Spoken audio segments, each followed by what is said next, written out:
Alright, so here's this roller coaster I made. So basically, you have this rigid body on the bottom. You have all these constraints all over the place, you know.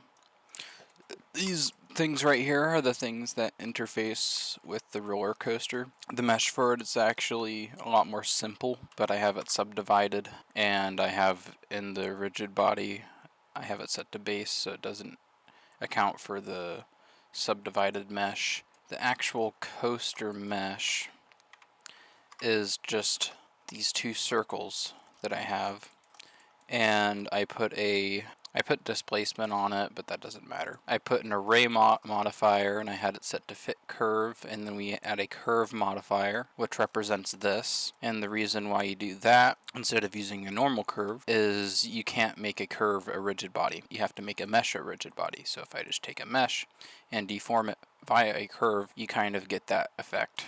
And basically all these are the rigid body constraints. So this is a hinge that's acting on the z-axis, so it allows it to spin this way. I just had to finagle around with the constraints to get it to be stable. And this right here is the fixed constraint. I forget which. Oh, I put these between these. Okay. Fixed constraint between those, and then these are the hinge constraints from the roller to the front hinge and the back hinge, and these are actually point constraints, and the point constraint goes from the hinge to the main chassis of the roller coaster. And I put two on the back because the front one actually pivots kind of like a car, whereas the back one, it'll like stay aligned on the turn. And then for the camera, I did a generic spring, and I locked all of its linear, so it's basically stuck here. But then I made all the different angular things basically springy, so it kind of adds like a motion smooth effect to it, so the camera's not jittery. And I just parented the camera to that rigid body. And then this thing right here is just a motor constraint that's linear, and it just pushes on this because why not? I could have had it push here. It's a little unstable when you push from the bottom rigid body because it'll kind of torque. This is kind of more central, so I did it on that one. And it's not really a roller coaster in the sense that like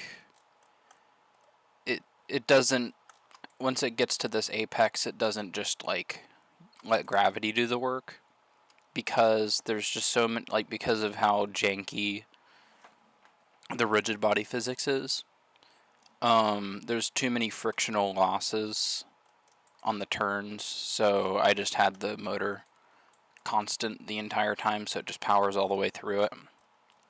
And anything else that I can think of? Rigid body world, I have it set to 0.25 speed, 20 substeps. The more of these you have, the more quote-unquote stable it'll be. I say that because sometimes I'll increase it and it'll get like more buggy. Sometimes like having it be less is actually better. But it was pretty cool. This is not at all a realistic roller coaster. The landscape, I just kind of like roughly modeled. It looks terrible, but it's fine because I'm just screwing around. Then this right here is basically for the indirect lighting because I baked it in Eevee. And another cool thing, I just use like a basic grass texture, and if you go into the shading window, I actually use the Deep Bump add-on to do the normal map for the grass. Deep Bump's really cool. Yeah, that's about it.